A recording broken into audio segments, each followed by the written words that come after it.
Bonjour, je m'appelle Denis Stéphane, je suis content d'être là. Donc, je suis un ancien président de la Fédération des radios et télévisions chrétiennes qui était pendant 15 ans.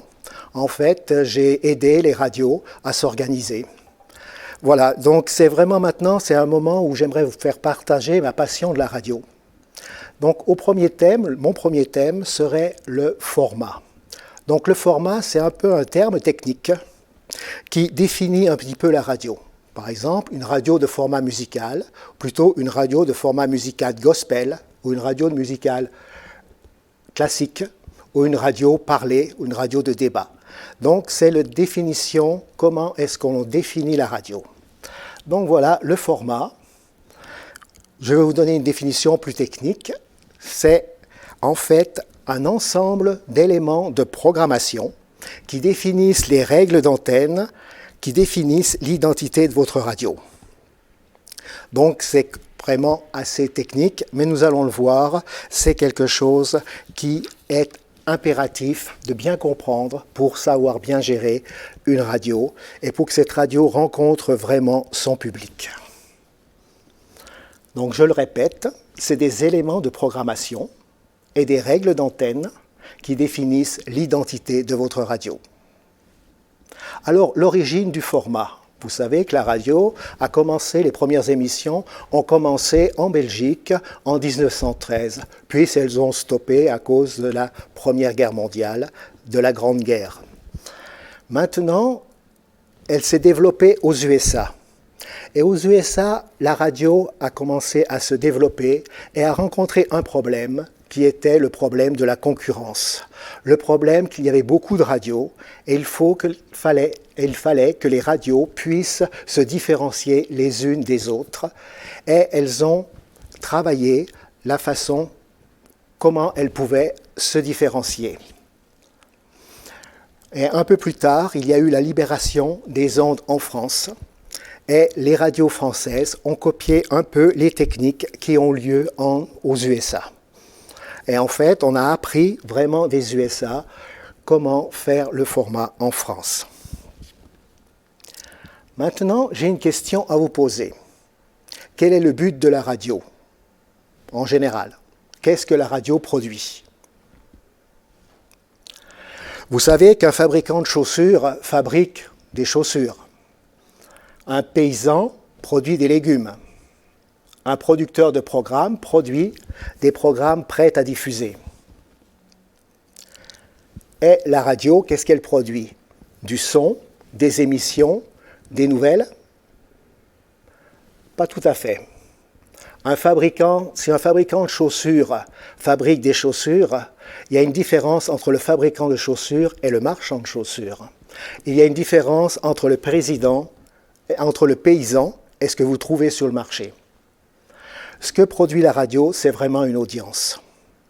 Remarquez, par exemple, la différence entre un producteur de film et un diffuseur de film.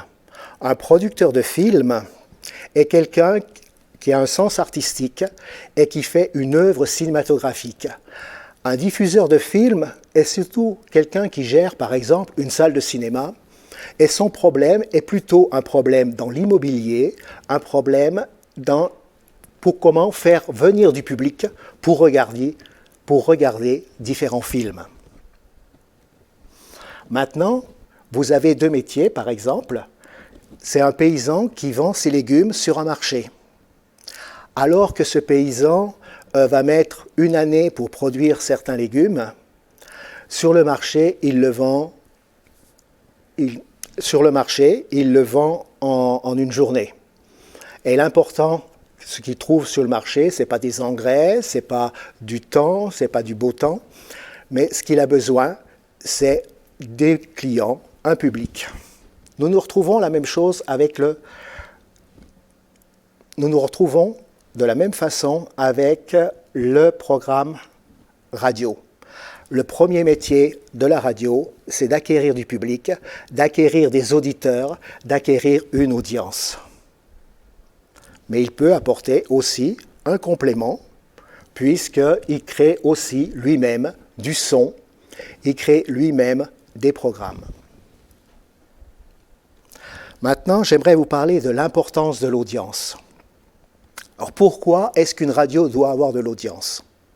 Alors pour les radios commerciales, c'est évident, il faut vendre un maximum de publicité pour pouvoir faire vivre la radio. Pour les radios nationales, il faut parler à la population, au maximum de la population, afin de faire diffuser les consignes gouvernementales et que la population puisse être gérée comme une population ensemble, que tout le monde sache à peu près ce qu'il faut faire. Mais pour les radios chrétiennes, c'est surtout pour permettre au maximum de personnes d'entendre le message de la bonne nouvelle. Maintenant, comment se crée une audience? Donc, premièrement, une personne trouve une radio, écoute une radio et trouve le programme intéressant. Donc, si elle est satisfaite, elle va revenir. Alors, qu'est-ce qui satisfait une personne? C'est que quand elle a écouté la première fois, elle a trouvé la musique intéressante. Donc, quand elle revient, elle veut trouver le même type de musique. Mais si elle aime la musique classique, si la prochaine fois qu'elle écoute de la musique heavy metal ou des personnes qui sont en train de parler de tout et de n'importe quoi, d'un sujet qui ne l'intéresse pas, elle ne reviendra pas, elle quittera la radio. La même chose, si vous avez des débats et qu'après vous écoutez qu'un certain style de musique qui ne plaît pas à l'auditeur, elle ne reviendra pas. L'important, c'est qu'il y a une continuité dans le programme de la radio. Donc, si elle n'écoute pas, elle fuit la radio. Donc, pour garder l'audience, c'est une personne par personne, et il faut que la radio trouve des programmes qui l'intéressent il faut en fait que ces programmes l'intéressent et qu'elle puisse vraiment être accrochée et jour après jour, la programme délivre un même type de programme et c'est comme ça que des auditeurs peuvent entrer dans la radio, peuvent écouter et devenir des auditeurs fidèles. Maintenant, prenons l'exemple de Jésus, comment Jésus a pu avoir toute cette audience. Donc il a commencé à aller là où il y avait des croyants. C'est-à-dire, il est allé voir Jean-Baptiste. Et les premières personnes qui l'ont suivi, c'est des personnes qui étaient dans la mouvance de Jean-Baptiste, c'était des disciples de Jean-Baptiste. Voilà. Depuis, il a commencé, avec ses disciples, après il a commencé à s'exprimer vers des foules.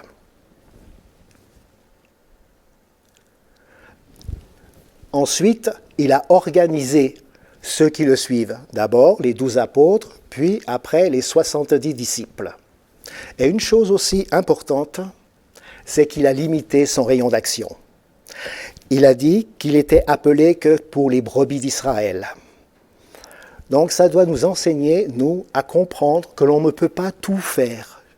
Donc on est obligé de cibler notre rayon d'action. À quel groupe voulez-vous parler? Déjà, Jésus a parlé au groupe qui suivaient déjà Jean-Baptiste, c'est-à-dire des personnes qui avaient envie de connaître un peu plus sur le Dieu d'Israël.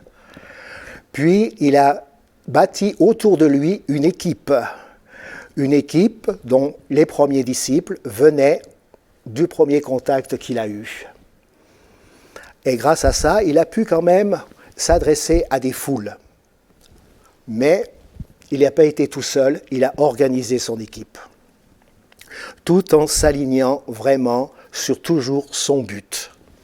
Là, c'est pour ça qu'il est important que vous, en tant que radio, vous ayez un but. Et c'est ses successeurs qui sont passés jusqu'à parler à plus de 3000 personnes, des milliers d'abord, en Judée, puis en Samarie, puis dans le reste du monde, c'est-à-dire en Europe, au début de l'Asie, au début de l'Inde, en Afrique, en Égypte et en Éthiopie. Donc la génération suivante a pu vraiment se développer. Donc ce qui est important de comprendre dans ce mécanisme de recherche d'audience, c'est que l'audience va croître petit à petit. Vous allez chercher peut-être les personnes un par un, en parler. Des personnes vous quitteront, des personnes viendront. Et vous aurez du monde si vous équipez bien votre équipe et si vous avez une bonne vision des choses. Et voilà, quelle était la vision de Jésus? Il a dit, « L'Esprit du Seigneur est sur moi, parce qu'il m'a oint pour annoncer la bonne nouvelle aux pauvres. Il m'a envoyé pour guérir ceux qui ont le cœur brisé, pour proclamer aux captifs la délivrance, aux aveugles le retroulement de la vue, pour renvoyer libres les opprimés, pour publier une année de grâce pour le Seigneur. » Donc, vous, est-ce que vous avez une vision claire de votre radio? Donc, la base du ministère de Jésus, c'est l'amour. Car Dieu a tant aimé le monde qu'il a donné son Fils unique, afin que quiconque croit en lui ne périsse point, mais qu'il ait la vie éternelle. Dieu, en effet, n'a pas envoyé son Fils dans le monde pour qu'il juge le monde, mais pour que le monde soit sauvé par lui. Donc la base de son ministère, comme la base de votre ministère en tant que radio, c'est l'amour. Mais avec quels moyens allez-vous transmettre cet amour? C'est au moyen du service, par des actes concrets de service. Car le Fils de l'homme est venu, non pour servir, mais pour... Le Fils de l'homme est venu, non pour être servi, mais pour servir, pour donner sa vie comme rançon à plusieurs. Et voilà, donc le moyen que vous allez utiliser aussi pour développer votre radio, c'est le service. Mais en tenant compte de l'environnement du ministère. Je n'étais envoyé qu'aux brebis perdues de la maison d'Israël. Donc la motivation de Jésus, service, amour, et il limite son action. Donc c'est pour ça que vous devez définir aussi la cible à qui vous voulez parler. Quel service vous pouvez rendre, quel programme vous pouvez donner. Et comment offrir ce service à votre auditoire. Quel est votre environnement? Savoir à qui vous voulez parler. Et surtout, à qui Dieu veut que vous parliez. Et plutôt, j'aimerais dire, qui est-ce que vous aimez et à qui vous désirez parler en l'informant, en l'encourageant, en le divertissant. Donc l'amour, c'est vraiment la base de ce que Dieu veut. À qui voulez-vous parler aussi de vos sujets de passion? Qu'est-ce qui vous tient à cœur et que vous voulez communiquer au cœur de l'autre? Qu'est-ce que vous voulez viser? Le cœur, la passion. Maintenant, vous avez un service à rendre. Et ce service, il y a plusieurs points. Et chaque radio ne va pas rendre le même service. Vous pouvez être une radio... Regardez, par exemple, Jésus a donné les uns comme apôtres, les autres comme prophètes, les autres comme évangélistes, les autres comme pasteurs et docteurs pour le perfectionnement des saints en vue de l'œuvre et du service de l'édification du corps de Christ. Alors, est-ce que votre radio va être plutôt une radio d'édification, une radio de pasteur qui cherche la profondeur du message de Dieu, ou une radio prophétique qui cherche à conduire les auditeurs à une plus grande communion avec Dieu, ou une radio d'évangélisation qui cherche que le plus grand nombre entende la bonne nouvelle, ou une radio prophétique ou apostolique qui cherche à faire grandir les communautés, une radio pastorale qui cherche à prendre soin de ses auditeurs. Vous avez chacun un ministère spécifique. Et pour ça, vous avez des services. Donc l'un des premiers services, c'est divertir. C'est que l'on passe du bon temps. C'est qu'on puisse se réjouir avec de la musique gospel, avec des musiques régionales, des variétés, des jeux, etc. Qu'est-ce qui permet de divertir votre public. Votre public a beaucoup de tensions, de problèmes, mais il a besoin d'être diverti. Est-ce qu'il recherche dans la radio? C'est souvent l'un des premiers points qu'il recherche à la radio. Un autre point, c'est d'informer. D'informer sur le sport, la politique, sur la vie quotidienne, sur la vie de tous les jours, sur l'actualité de votre région, de votre communauté, et aussi, surtout, sur la bonne nouvelle. Un autre service, c'est de former, en partageant des connaissances, en organisant des ateliers au sein de votre radio, en faisant rentrer aussi les gens au sein de votre radio, vous allez pouvoir former des personnes, en mettant en relation les gens en vue qu'ils puissent faire grandir votre auditoire et vos auditeurs, afin qu'ils puissent apprendre des choses, puisque l'homme est quand même un homme de relation, en enseignant sur la vie quotidienne. Beaucoup de choses sur la vie quotidienne, les personnes ont besoin d'entendre. Un autre service qui est quand même beaucoup plus spécifique à la radio chrétienne, c'est l'encouragement. Encouragez-vous et fortifiez-vous dans la foi les uns les autres. Soyez un peu comme des fils de Barnabas qui encourageaient. Et c'est vrai que dans ce monde difficile, nous avons vraiment besoin d'encouragement.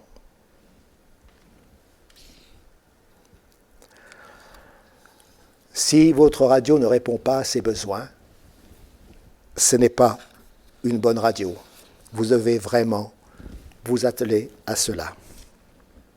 C'est pour ça qu'on va bâtir un format. Et dans le format, c'est comment servir au mieux votre auditeur. En fait, le patron de la radio, ce n'est pas vous, c'est les auditeurs. Et vous n'êtes que les serviteurs de ces patrons. Donc, trouvez aussi ce que les personnes veulent. Et servez-les avec constance, avec détermination, suivant, ramenez toujours le programme afin qu'ils puissent bien le connaître. Servez-les. Et après, eux, ils seront loyaux avec vous et ils vous suivront et seront un auditeur et comme ça, vous pourrez faire grandir votre auditoire. Mais si vous ignorez ce service, ou si vous les servez de temps en temps, mais pas avec constance, avec régularité, ça sera un échec. La radio est vraiment au service de son auditoire. Et tout ce que nous faisons à la radio, c'est pour l'auditoire. L'auditoire est le patron. Vous devez après garder ce format, définir ce format, le garder. Décidez qui vous voulez servir, renseignez-vous sur eux, et après aussi le faire évoluer. Donc vous savez qu'il y a différents types de formats. Il y a le format musical, c'est-à-dire essentiellement des radios qui diffusent de la musique. C'est des bons moments, vous passez des bons moments, vous aimez ces moments-là. C'est des radios de divertissement. Un fort accent est mis sur le divertissement, sur la joie. Et il y a une complicité qui se crée entre le programmateur musical, celui qui diffuse cette musique, et le contenu de l'auditeur. Le programmateur musical est quand même un spécialiste de ce style de musique. Il y a la radio parlée, qui diffuse un contenu parlé original. Donc c'est toutes les radios de débat, de direct, d'enseignement. C'est surtout une radio de rendez-vous. Il y a des rendez-vous qui sont donnés à l'auditeur pour qu'il écoute tel ou tel message. Vous avez le format de la radio généraliste, c'est-à-dire c'est un format de radio mixte entre la radio musicale et la radio parlée. Un autre type de format, c'est la radio communautaire ou la radio associative, souvent gérée par des bénévoles, et c'est des radios qui émettent aussi sur une ville, sur une petite région. Et vous avez les radios confessionnelles ou les radios chrétiennes, qui en fait, dont le but est d'annoncer l'évangile, de proclamer cet évangile, et ça ressemble un peu aux radios communautaires, mais le but principal, c'est l'annonce de l'évangile. Donc voilà, à chaque format, on va voir un peu ses caractéristiques. Prenons par exemple le format musical. Donc le format musical, c'est en fait un style de musique que vous passez en classant votre musique de certaines façons, ce qui fait que les auditeurs vraiment s'y retrouvent. Vous ne pouvez pas passer, j'ai entendu un jour dire, oui, mais Radio Nostalgie passe des très bons morceaux et les gens l'écoutent. Ce que vous ne pouvez pas faire, c'est de passer des morceaux comme Radio Nostalgie, d'autres comme Radio Classique, d'autres une radio hip-hop, à d'autres moments une radio R&B. Ça, ce n'est quand même pas possible parce que l'auditeur cherche un certain style sur une certaine radio. Si Radio Nostalgie a vraiment du succès, c'est tout simplement parce qu'elle passe toujours le même style de musique. Et vous devez, si vous faites une radio musicale, avoir toujours le même style de musique. Mais ce style est donné à travers certaines catégories. Par exemple, première catégorie, les tops, c'est-à-dire c'est les tubes incontournables du moment. C'est les tubes que tout le monde entend, donc que vous allez passer. Les nouveautés, et comme son nom l'indique, c'est des tubes qui participent à la découverte, toujours dans le même style, et ça, c'est l'art de celui qui va mettre ça en onde, le programmateur ou l'animateur de la radio. Les récurrents, c'est des artistes qui sont identifiés et qui ont fait leurs preuves. C'est les artistes phares de la radio. Et les gold, c'est en fait les anciens tubes, c'est les anciens tops, qu'on se rappelle des années d'avant, 1980-1990. Et ça, c'est diffusé grâce à des logiciels, un peu des super jukebox, qui attribuent des critères de rotation sur la radio. Et cela est appliqué avec des règles d'antenne qui fait la promotion d'un titre particulier, qui annonce des playlists, voilà, qui font des tests réguliers pour suivre l'humeur de l'auditoire et qui développent aussi des métadonnées, mais ça, c'est pour les radios qui diffusent sur Internet. Vous avez un autre style, c'est la radio talk. Alors, c'est un format de radio qui contient des discussions, des questions d'actualité et des thématiques spécifiques. Entre autres, une des thématiques spécifiques peut être la thématique de l'Évangile. Le programme est composé de programmes parlés original. Donc la radio parlée, c'est une programmation qui se base, entre autres, sur une grille de programmes claire, dédiée à des programmes spécifiques. Donc il y a l'utilisation d'un conducteur, on sait tout ce qu'on va faire, tout cela est bien défini. Il y a un mode d'emploi des diffusions, il y a une gestion des interventions et on organise bien les divers moments. Ça, c'est le type du conducteur. Maintenant, les éléments de la radio parlée, elle diffuse des sujets intéressants qui tiennent à cœur de l'auditoire. Elle est une radio de rendez-vous. Elle a des émissions qui démarrent fort pour accrocher l'audience dès les premières minutes. Elle fait intervenir des auditeurs à l'antenne, soit en direct, soit en différé. Elle invite et booste des personnalités et cela booste l'audience de la radio. Elle multiplie la variété des sujets abordés, toujours dans le thématique de la radio. Donc vous pouvez très bien avoir le thématique de l'Évangile, mais vous pouvez parler de la sexualité, vous pouvez parler du ménage, vous pouvez parler de la politique, vous pouvez parler d'autres sujets comme le sport, mais toujours dans la thématique de votre radio. Ça amène des surprises à l'antenne, parce que sans surprise, les gens vont s'éloigner si c'est toujours le même message. Ce qui fait que les radios talk prennent des risques aussi, en laissant la parole à un animateur vedette ou à des auditeurs. Il y a des techniques aussi pour que les auditeurs ne puissent pas dire n'importe quoi avec un préenregistrement avant. Ça respecte son auditoire en cherchant à valoriser et non pas à le dénigrer. Toujours avec ce côté encouragement. Hein. Et ça cherche un contact direct avec l'auditeur. Donc on utilise le tu ou le vous de politesse. Hein. Donc on parle à une personne pour établir vraiment un contact avec cette personne au travers de la voix. Hein. Et ça essaye d'être compréhensible en utilisant des mots de chaque jour. Voici un peu des éléments forts de la radio parlée. Après, vous avez la radio généraliste, qui est vraiment un format mixte entre la radio parlée et la radio musicale. Mais ça met l'accent sur s'informer et se divertir. La musique n'ayant pas une place prépondérante, une grande place sur cette radio. Voilà. Maintenant, la radio communautaire, que vous connaissez mieux, c'est souvent des radios locales. C'est géré par des bénévoles proches de la communauté locale ou de la communauté d'intérêt. Hein.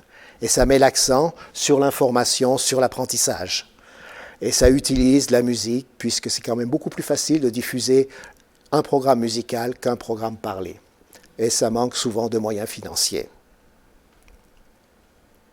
Donc la radio confessionnelle, c'est similaire à la radio communautaire, et ça met l'accent sur la formation et surtout sur l'encouragement. Et ça a vraiment le message spécifique à l'antenne.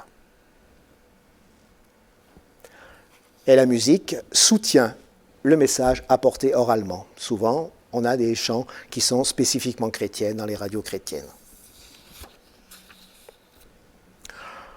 Donc maintenant, à vous de savoir comment définir votre format. D'abord, cela vient d'une vision, car Dieu produit en moi le vouloir et le faire selon son bon plaisir. Donc vous avez en vous ce vouloir, et Dieu va vous donner les capacités de le faire. Ça s'appuie aussi sur un appel. Donc, pendant qu'ils servaient Dieu, le Seigneur, dans leur ministère, ils jeûnaient, le Saint-Esprit dit « Mettez-moi à part Saul et Barnabas, parce que je les ai appelés. »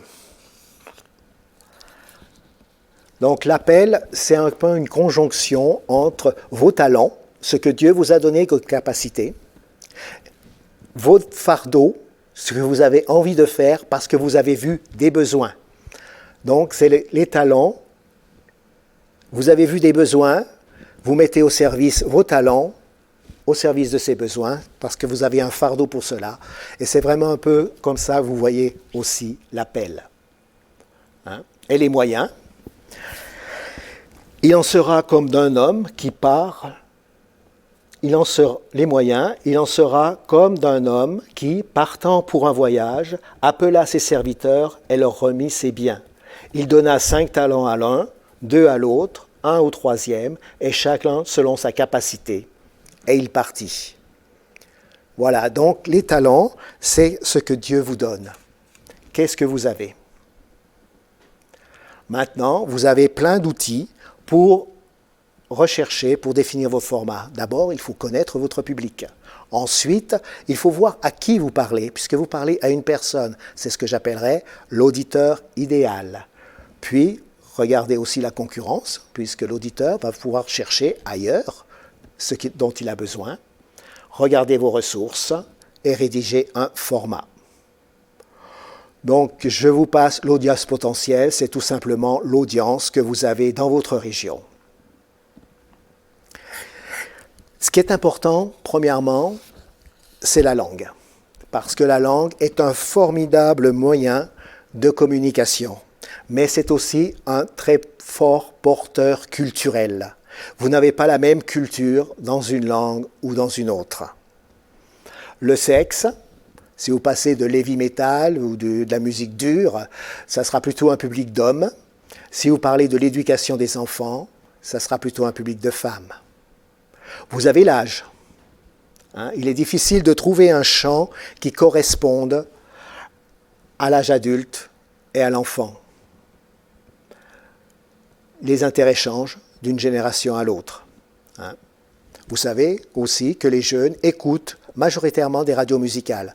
Je sais que ça se passe en France, mais probablement en Afrique aussi, de la même façon. L'éducation. Moins il y a d'éducation, plus les personnes se tourneront vers le divertissement.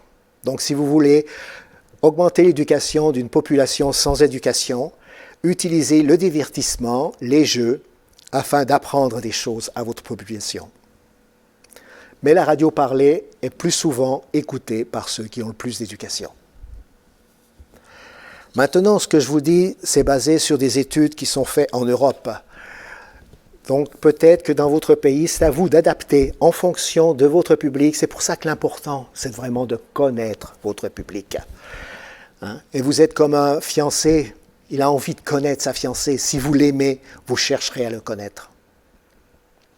Le mode de vie, c'est aussi quelque chose qui est très impactant. Ça dépend dans quel lieu d'écoute et quand la personne écoute. Est-ce que c'est au bureau? Est-ce que c'est dans sa voiture? Le stade de la vie. Est-ce que vous parlez plutôt à des étudiants, à des jeunes mariés, avec des personnes, une femme avec un enfant, avec un retraité, etc. Donc, le mode de vie, le stade de vie est important. Maintenant, c'est vrai que vous allez vous adresser à une personne spécifique. Vous n'allez pas vous adresser à une foule. Vous n'êtes pas comme un pasteur qui parle à des personnes qui sont en face d'eux. Vous parlez déjà dans un micro et vous ne voyez pas cette personne. Donc vous êtes obligé, il faut que vous puissiez imaginer cette personne. Donc c'est ce que j'appellerais l'auditeur cible, que vous allez accompagner et servir avec votre programme radio. C'est l'image d'une personne à qui vous vous adressez. Donc certaines personnes ont donné un nom, un prénom, on définit dans quelle ville elle était, quelles étaient à peu près ses passions, son contexte familial, si elle avait des rêves, des envies, des désirs, des freins, des problèmes dans sa vie. Et certaines personnes ont dessiné cette personne-là et l'ont mis devant le micro et parlent à cette personne. Cela peut aider. À vous de trouver aussi comment visualiser cette personne et mieux en parler. Parce que la trouver, ça va vous permettre d'adapter votre communication, de permettre à cette communication d'être parlée beaucoup plus au cœur de cette personne. Ça va vous permettre d'adapter votre programme concernant le type de musique ou le type d'émission que vous allez faire. Cela vous permet aussi d'adapter vos techniques d'émission et vos promotions. Et vous pourrez aussi créer des interactions, parler avec ces personnes. Quand un animateur est hors de la radio, il parle à différents types de personnes et ça va lui permettre d'avoir des retours.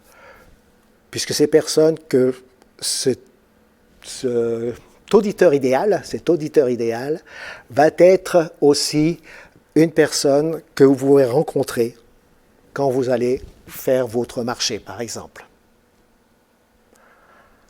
Alors, pour trouver son auditeur idéal, techniquement qu'on appelle un avatar, il faut poser plusieurs questions. À quel âge? Où habite-t-il? Dans quel domaine travaille-t-il? Est-il salarié, étudiant? Que fait-il de son temps libre? Quelles sont ses passions? Quelles sont ses positions religieuses? Et une fois que vous avez répondu à ces questions, vous avez fait 50% du travail et vous connaissez à peu près et vous savez à qui vous allez vous adresser.